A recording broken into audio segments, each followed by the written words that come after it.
Hey guys, Jack here from GGRecon, and today we've got an interview with the G2 Rocket League roster. We're going to be discussing everything from the Spring Major to boot camping in London. If you do like our content, please hit the like button and don't forget to subscribe. The best place to start would be with the upcoming major. You come into the event as reigning international champions. What was it like, especially for Chicago and JKnaps that have been in and around the scene for so long? What was it like finally winning your first international RLCS event?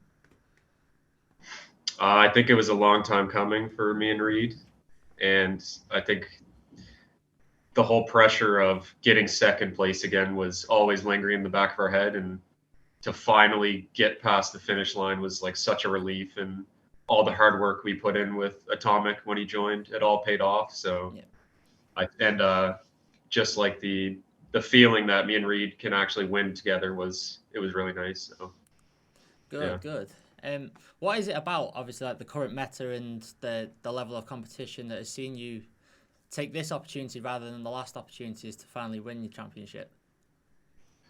I think, especially in this meta, you have to have three players that are all kind of on the same page, or else you're just not going to be able to work because the level of gameplay is so high that you're not going to be able to just kind of do whatever you want, maybe like back in the day, or just be individually better than other players and win. So you can't really rely on that. So I think with us, we knew we had to be a team that was like hard to play against or put the other team on their back foot and make them make mistakes rather than just hopefully get lucky and they make more mistakes because they're individually not as good. So I think we knew we could be individually good as well as a unit. We'd be really good together, working together and talking together on how we want to play and how we want to approach certain teams. Obviously, this is one of the most, if not the most competitive seasons that RLCS has ever seen. How hard is it for you to stay at the top now? I mean, I haven't been in as many seasons as them, but I feel like season 8 and season 9 were so easy compared to season X and this season. Like, just the fact you're tested all the time, I think, is what makes it so hard. Like, teams could just play like one game a week and then you're like the best for like months. So now it's like anytime you play, people are saying like, oh, now this team's the best, now this team's the best. And also now the fact that like it's an open circuit, everybody thinks they can beat the best and they have that confident mentality. So like anytime they play you, they're just trying to destroy you so that they can say they're the best now. So it's very hard. So you've obviously, At0mic, you've come into the roster and kind of fit like a glove. Obviously, JKnaps and Chicago have played with a couple of different teammates over the years. What is it about At0mic's arrival that has made you guys so formidable? I think with At0mic, I think he's kind of similar with me and Reed to where he's not afraid to speak his mind on how he wants to play. Mm-hmm. I don't think me and Reed ever had a third teammate that was really willing to do that and challenge our opinions. And I think that has really helped us kind of shape the play style we have today, which is completely different from when we had Rizzo or Dries or Kronovi, which was a little bit of not all-out offense, but our offense was always better than our defense. And I think with At0mic, I think our defense has just improved like massively, and that's helped us a lot. And our offense doesn't have to be as good as it used to be to win. So going into the Spring Major, what do you feel about the format? Obviously, it's going to be a double elimination bracket.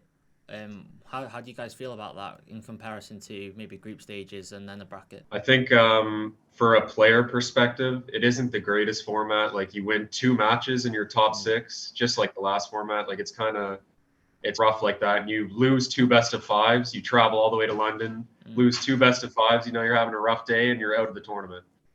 And I think it's such a punishing format. But if I was a viewer, I think this would be probably the most exciting format, one of the best teams can lose really early on to an underdog, and that underdog can make a big run just off 1 best of 5 win, which for storylines and viewership, I think it's probably really exciting. Yeah, it's an absolute journalist's dream, but exactly. Does it make it more rewarding for you guys if you to come out victorious in that, with it being so, as you say, punishing? Does that make it even more sweet when you do win? Or if you do I think knowing that you have to be on your A game from the start, because if you slack off or underestimate someone or know you're not playing how well you could be and focused on that, you could just drop out in the lowers or the tournament, in fact, at any time. So when you do put that extra work in or that extra focus on playing well to make sure you don't drop in that lower bracket and you're focused on every match, and it feels every win is super rewarding going to the next stage, because okay, we didn't just not treat that match like anything. Like, we focused, we prepared, we felt like we had a game plan going into it, we executed, and because of that, we get to stay with 2 lives and continue into the upper bracket. Yeah, I think it was really rewarding for us, but I think a lot of the fans or other teams were kind of discrediting us for having 2 lives in the upper bracket. And I think that final regional for this spring split, we really wanted to get that bracket reset, because every team we played were like, oh, we're so tired. There's no way we're winning this. You know what I mean? And we wanted to prove everyone wrong that it wasn't like the bracket reset's fine. Anyone can win it. Like, if you're good enough, you will pull off the bracket reset. And we're a little disappointed we didn't get to do it against FaZe, but I think we just proved that, like, obviously you could be tired or whatnot, but I think if you're the best team, you win the tournament. So fantastic. You did just point out FaZe, which kind of leads me on to like a double header question that I did have. A, being who are you most looking forward to playing against at this upcoming major, and B, who is the best opponent that you've ever played with, or what's the favorite team that you've played against in the past? I'd say going into this tournament, we definitely want to play BDS, just for like the story, and we'd like that to be the final probably. Yeah. But as like teams we've played against, for me, it's like probably Queso was the most challenging. BDS also could have been like, was pretty challenging. Besides that, I'd say like online, Energy's always been hard. FaZe, like there's a lot of hard teams, but the one that felt definitely the hardest was probably, maybe because it was the final, it was Queso. It felt like a very close series. I'm just gonna move on to a little bit of fun. I probably know it's long media days can be quite boring answering similar questions over and over again, but you guys are all in BootCamp, which is the beauty of major tournaments and LANs and stuff. First off, how is it being at the Red Bull Gaming Sphere? What's that like? So this is my second time here, and I recommended it to the boys, and I think it's a great spot. There's not many people here because it's not the weekend yet, so we have our private room, and the whole place it's gonna fill up on the weekend, but I think it's really nice here, and like our setups are good. Everything it's a top-notch bootcamp place. What do you think? What about the UK and London specifically? What's the favorite part about London for you guys?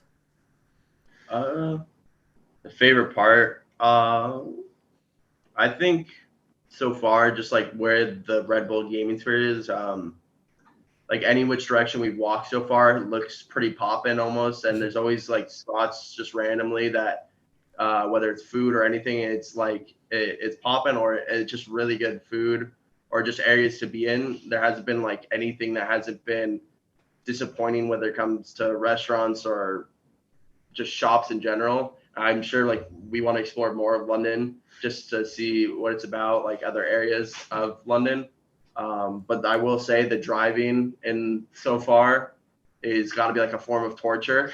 It's incredible what like I've like witnessed, and it's just the driving's the only con, but in terms of the atmosphere, I feel like everyone's high energy, high pace, so it's really cool. It's not like it reminds me like a little bit of like New York City, where everyone's like got somewhere to be, something to do, and like, which is always, I don't know, it's just a cool atmosphere to be. Are you looking forward to playing in front of a London crowd? Yeah, I mean, I've heard like I turned pro and went to my first Worlds in season 6, which was the year after the Copper Box in London in season 5.